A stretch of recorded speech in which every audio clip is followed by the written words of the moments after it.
Well, a big focus. Lebanese authorities have announced that Israeli strikes killed 37 people in the past 24 hours. And since late on Thursday evening, attacks on Beirut appear to have intensified, with a source close to Hezbollah informing foreign media that Israel had conducted 11 consecutive strikes on the group's stronghold in the capital south, in one of the most violent raids since Israel intensified its bombardment campaign last week. According to Israeli media, Hashem Saifuddin, the presumed next leader of Hezbollah, was the target of Israeli airstrikes on the southern suburbs of Beirut, but Hezbollah has not commented on the claims yet. Meanwhile, the head of the World Health Organization has called for the urgent facilitation of flights to deliver health supplies to Lebanon, saying medical supplies cannot be delivered due to the almost complete closure of Beirut's airport. Meanwhile, the risk of an escalating war between Israel and Iran is testing the global market's faith that crude oil prices would be insulated from a widening of hostilities across the Middle East. We have a reaction lined up for you from the US President. Listen in to what Joe Biden had to say. How confident are you that a full-out, all-out war can be averted in the Middle East? How confident it's not going to rain? Look, I don't believe there's going to be an all-out war. I think we can avoid it, but there's a lot to do yet. Will there be a... And for further clarity, we have with us Middle East expert Reza Khanzadeh. Thank you so much, Reza, as always, for making time for us. We are now reading reports that Israel is likely eyeing Iran's oil and nuclear facilities as it determines its response to Tehran's missile attack. Do you believe Tehran is likely hoping there will be some restraint at this stage, Reza? Thanks for having me. Yeah, I do. I do believe that Iran is hopeful that there will be some restraint, but they're also a pragmatic,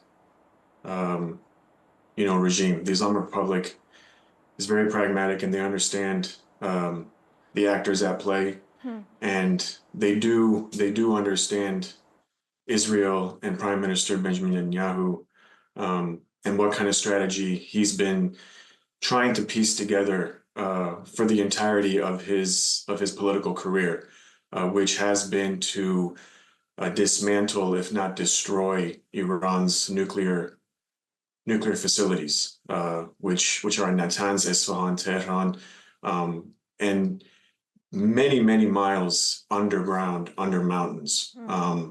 So even if those attacks, which I do believe, as far as the reporting and who I've spoken with so far, it does seem that Israel wants to attack Iran's nuclear facilities. Right. Now, as far as the oil facilities, I doubt that will happen for a whole host of reasons, because that will have implications throughout the entire world with oil exports and costs. Just with Joe Biden making the comment, President Biden of the United States making that comment just earlier today, I think 5% increase in oil prices. But as far as the nuclear facilities, absolutely, that is a prime target for Israel. But history has shown us, even Israel's own military experts have said those types of attacks will have minimal impact on really damaging Iran's nuclear facility. But do you agree with the assessment that Israel is in a position to start a war with Iran and drag the United States into it, but is in no position to end that war? Yeah, that is an accurate assessment. We've seen time and time again how essentially the United States, Washington, D.C., and not just President Joe Biden, previous administrations within Washington, D.C., more or less drawing these quote-unquote red lines when it comes to trying to persuade Israel and Benjamin Netanyahu not to do certain things in the Middle East, whether it be assassinations, bombings, attacks, and yet every time the U.S. president or Washington, D.C. tells Israel not to do something, Israel goes ahead and does it anyways, and there's no consequence from that. The U.S. still bankrolls Israel's military capabilities, and they still allow Israel to harass and bombard and essentially destroy Gaza and what's left of the West Bank as well. But then to end the war, like you said, it would require really almost every country within the Middle East, all the Arab countries in the Middle East would have to step in order for that war to end. But like you said, Israel can easily start it, and no one's going to stop them, because the only country that can stop them is the United States, and they're not going to do that. So it seems like where we're headed right now is almost to a point of no return, because like I said, it's really up to the United States. Reza, is it fair to say that Iran and Israel are emerging as the two main great power rivals in the region, and is the rest of the region basically bystanders right now? I would say so, yeah. But it's a bit more complicated than that as well, which would take up a lot more time than we have on the show right now. But the short answer is yes. As far as the bystanders are concerned, we just seen that Iran's President Pezeshkian having a meeting with his counterparts in Qatar. Yes. They just normalized relationship with Saudi Arabia recently.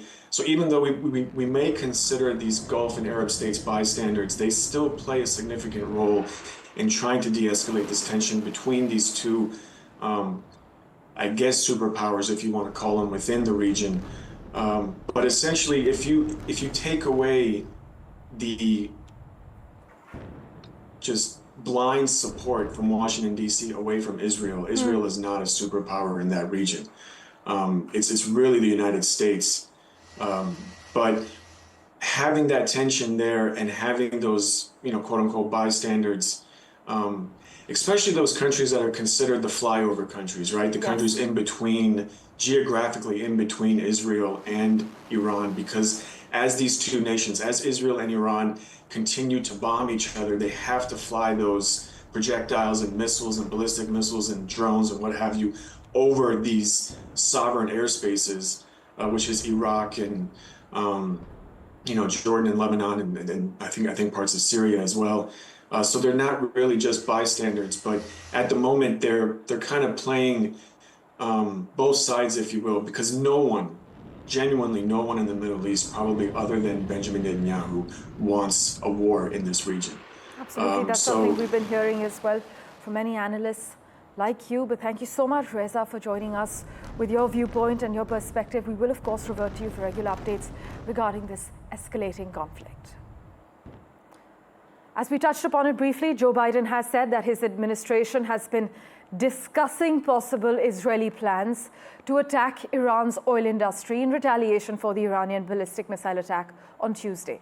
This is what foreign media is reporting. In fact, even The Guardian in the UK has reported this. Biden's off-the-cuff remark did not make clear, though, whether his administration was holding internal discussions or actually talking directly to Israel, nor did he clarify what his attitude was to such an attack. But oil prices rose after Joe Biden said the US was discussing support for an Israeli strike on Iranian oil facilities. In fact, prices spiked earlier this week after Iran fired missiles at Israel's military facilities, and Biden's remark injected fresh volatility into what has been a complacent oil market.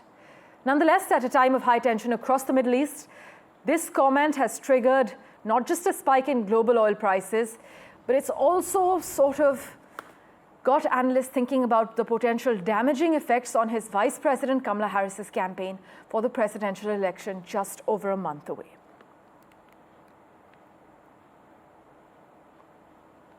By the way, Houthi rebels are threatening Greek-owned vessels whose holding companies are cooperating with Israel, according to a dispatch that's been circulated by Reuters. Now, through an email campaign, the threats are also targeting Greek-flagged ships with little or no connection to Israel and directed at entire merchant fleets. The Houthis have carried out nearly 100 attacks on ships crossing the Red Sea since November, acting in solidarity with Palestinians in Israel's year-long war in Gaza. They have actually sunk 2 vessels, seized another, and killed at least 4 seafarers.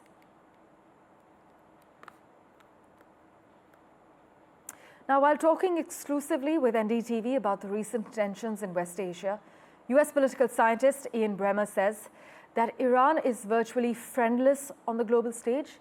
And he added that Israel will retaliate, but it will not escalate to a full-scale war. Listen in. The health minister of Lebanon now says that nearly 2,000 people have lost their lives as a result of Israeli attacks, not just these attacks in the last couple of days, the incursion, but since the war per se started.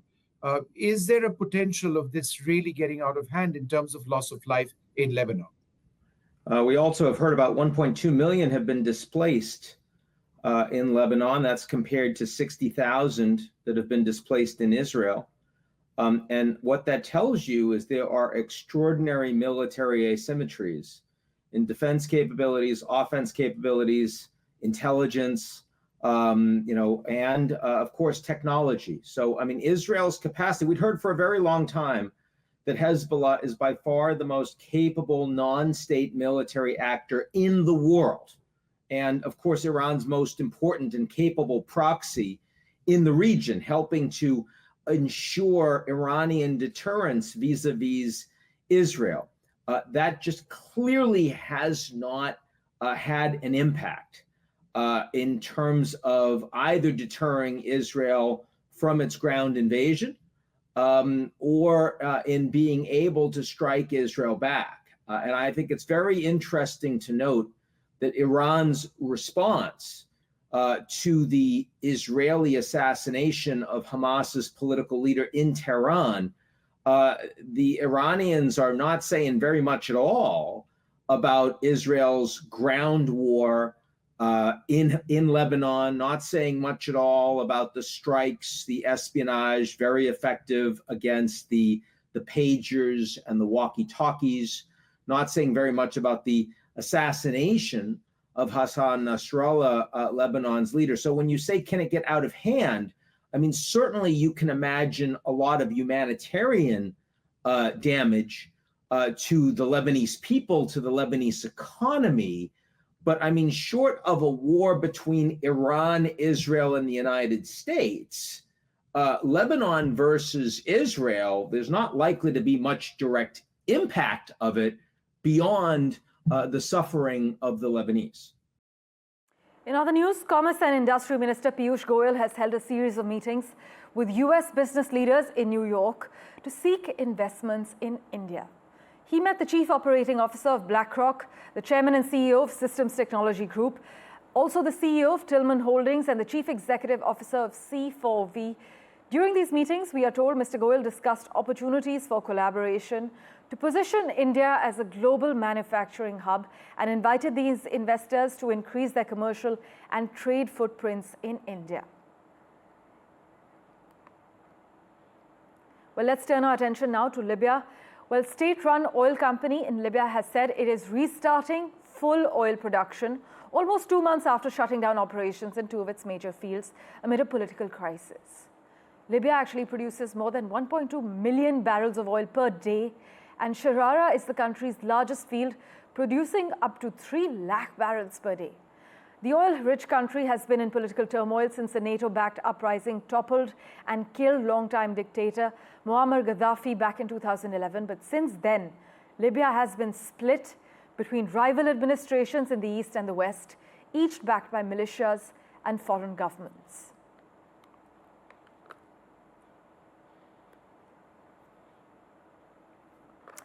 Meanwhile, India has become the voice of the global south in a strategic and robust way, and the world saw that in the most recent G20 summit which happened in New Delhi. These are the words of the Jamaican Prime Minister in an exclusive interview with NDTV. Prime Minister Holness, who was in India to strengthen ties between our 2 nations, held a bilateral meeting with Prime Minister Modi, during which India and Jamaica signed 4 agreements, including one on the possible rollout of UPI payment systems in the Caribbean country. Listen in. Prime Minister, I must ask you, since we are in a very difficult, challenging sort of situation around the world, you've seen what the situation in West Asia is. There appear to be so many differences right now and a real worry that that entire war can sort of spiral out of control. Could you share your concerns on this situation? Jamaica is a strong believer in multilateralism, particularly as a small island state.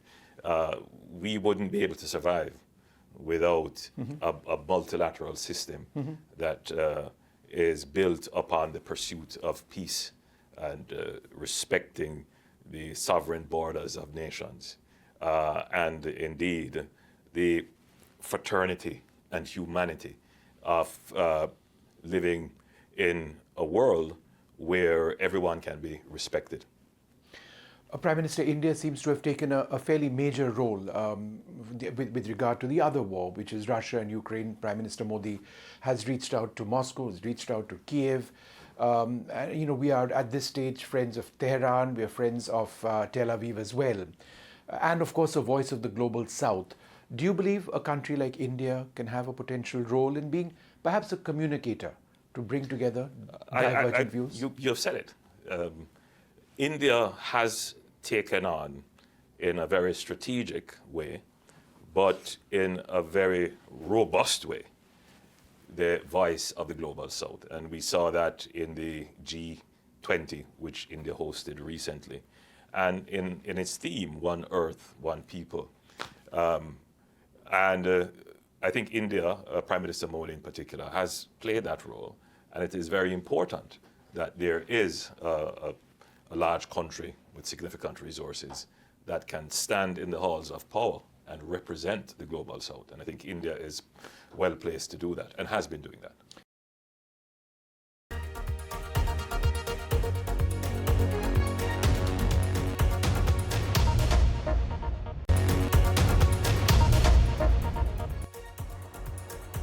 Well, Mark Zuckerberg has become the world's second richest person for the first time, jumping ahead of Jeff Bezos as shares of Meta platforms continue to climb. Zuckerberg's bet on the metaverse, which initially looked like a huge bust, has paid off in recent months, pushing his net worth to a high watermark of $206.2 billion, according to the Bloomberg Billionaires Index. Now, that puts him $1.1 billion ahead of Amazon's Bezos and almost $50 billion behind Tesla's Elon Musk. Meta shares have risen 23% since reporting better than expected sales in the second quarter and touting its push into the type of large language models that power artificial intelligence chatbots. The stock, by the way, closed at an all-time high of $582.77 on Thursday.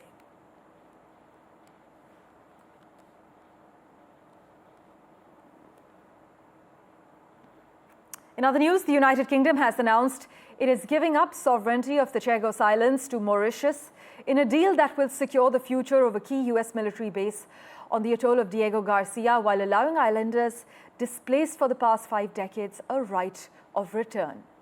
But this deal, announced jointly by the United Kingdom and Mauritius, grants the latter full sovereignty over this remote archipelago, guaranteeing the operation of the United States base for the next 99 years.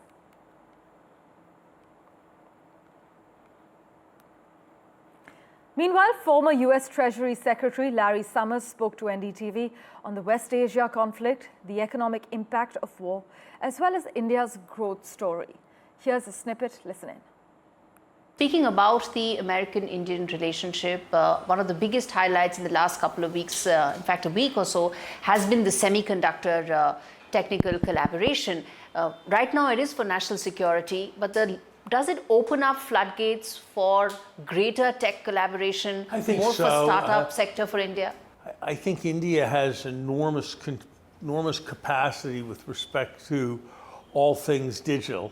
And so without knowing the details, I think that it's always hardest to forge your first agreement.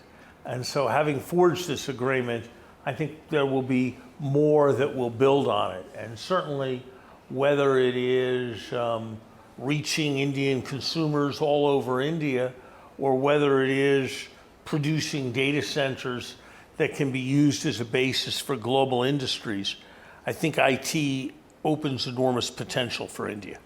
Finally, sir, the impact that geopolitical headwinds are set to have on both the Indian economy as well as the global economy, whether you take the Russia-Ukraine conflict or now what is looking like a really aggravated tension in the Middle East? Very hard to know. I think the interruptions in oil supplies are likely to be considerably less than has traditionally been the case when there's major conflict in the Middle East. And therefore, I'm a little bit more optimistic that this will not be highly disruptive than some of my friends are. And after years of false starts, the iconic British rock band Pink Floyd has agreed to sell their recorded music and name and likeness rights to Sony Music for approximately $400 million. Sony will also get rights to the band members' likeness, clearing the way for the label to produce spin-off ventures such as TV shows, movies, and related merchandise.